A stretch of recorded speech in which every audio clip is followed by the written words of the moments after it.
Alright, this film needs no introduction. Let's just get into it. And I've only seen it once, so I'm gonna do a non-spoiler review first. I'm seeing it again tonight. Eventually I'll come out with my spoiler-filled review, but for right now, this is no spoilers. In fact, you know what? I'm not even gonna give a synopsis. I'm just gonna dive right into it. I don't wanna ruin anything for you guys if you haven't seen it. If you wanna go on IMDb, go check out the synopsis there. So I was very much looking forward to this movie, to say the least. I'm more of a Star Wars appreciator than a super fan, but you know, I really, really like the original trilogy. Can't stand the prequels. That goes without saying, but I've been so excited for this to come out to, like, you know, rejuvenate and get the Star Wars franchise back up on its feet, especially because J.J. Abrams is in the director's chair for this one, and I think he's a fantastic director. And did I like this? Yeah, I thought it was pretty great. I think this is a great flick. It's not perfect. It's got flaws, for sure, but it did what it needed to do, which was it brought it back to the original trilogy, and it feels like a pure, true sequel to Return of the Jedi. And it did that by doing what George Lucas did not do with the prequels, which is create characters that we cared about and create an interesting and compelling storyline. The storyline, not as much in this one, because it's the very first one. I think we're going to get more of it in episode 8 and 9, but it's set up for a fascinating story. But it's the characters, new and old, that is the driving force for this film. Let's start with the new characters, Rey, Finn, and Poe. I'll tell you this, my favorite parts of this movie are whenever those three, or some variation of those three, are on screen together. Forget all the action sequences, the dogfights, no. It's when those three are interacting with each other and their characters are developing, we're seeing their story arcs, we're seeing their, you know, where they come from, their conflicts, their inner turmoils, their, you know, their motivations. That's when I'm on, you know, the edge of my seat. And Daisy Ridley and John Boyega do a fantastic job in their roles. I mean, Daisy Ridley is really kind of has this mystery to her, but she's so engaging to watch on screen. And John Boyega is just hysterical. I love that guy. I cannot wait to see what else he does. But for me, my personal favorite out of the new three characters is Poe Dameron. Man, I want to go into battle with that guy. Oscar Isaac kills it in the role.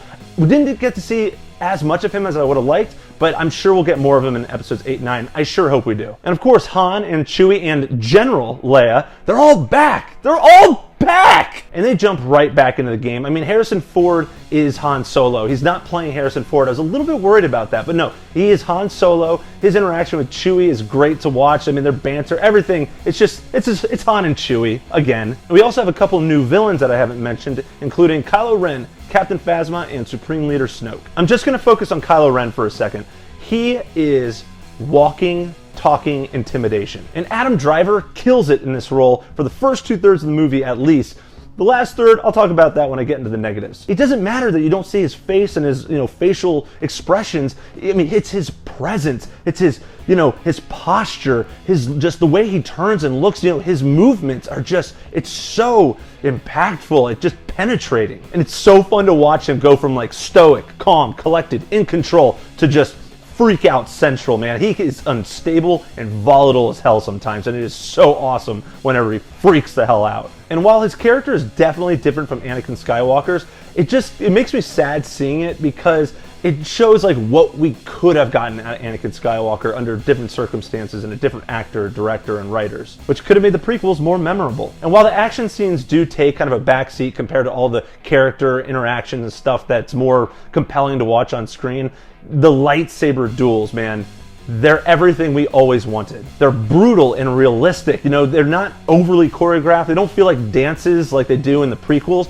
It feels real. At any moment during some of the fights, I really felt like someone might die, or someone might lose a leg or an arm or their head. I mean, people are actually in danger in these fight scenes. Now, all that being said, I do have some negatives. However, I gotta say, the negatives are heavily outweighed by the positives. But there is one negative that I have that actually was significant, and that's Kylo Ren and the way that he's handled in the third act. But here's the deal, I'm actually not going to talk about this right now because I feel like it's maybe too many spoilers that are involved. Plus, I want to see this movie for a second time tonight and really get a sense of how much of an issue it was for me. So I'll go into a lot more detail with regards to the Kylo Ren third act thing in my spoiler-filled review. That being said, I did have a couple other minor negatives to mention, one of which is, actually this is a positive, there's some really great humor throughout this film. However, I thought it was like humor overload. You know, it was just, the humor was forced on several occasions when it shouldn't have been. And Supreme Leader Snoke, who's played by Andy Serkis doing motion capture, obviously, I mean, he looks cool. I didn't mind the way he looked, but he was overly CGI'd. It looked a little cartoonish. This movie was also 2 hours and 15 minutes, and I just felt like there were a few scenes that made up about 15 minutes of this movie that just didn't need to be there, and it would have made for a better film if they just cut those out and brought it down to 2 hours. I also wish we saw more of Captain Phasma. I mean, I really felt like she was underutilized and kind of useless. I mean, she was... I actually thought they did some poor things with that character. I was unimpressed with that character, which really disappointed me. We'll see what happens with episodes 8 and 9. I really hope that she gets redeemed. But all in all, guys, this movie as a whole is a great entry into the new Star Wars trilogy. Thanks to J.J. Abrams. Thank you to Kathleen Kennedy. I mean, and Disney. Thank you guys. You guys brought us back to the pure form, the original trilogy, and you knocked it. I wouldn't say you knocked it out of the park with this one, but you brought us back. That's all we wanted. Let's go, Rian Johnson.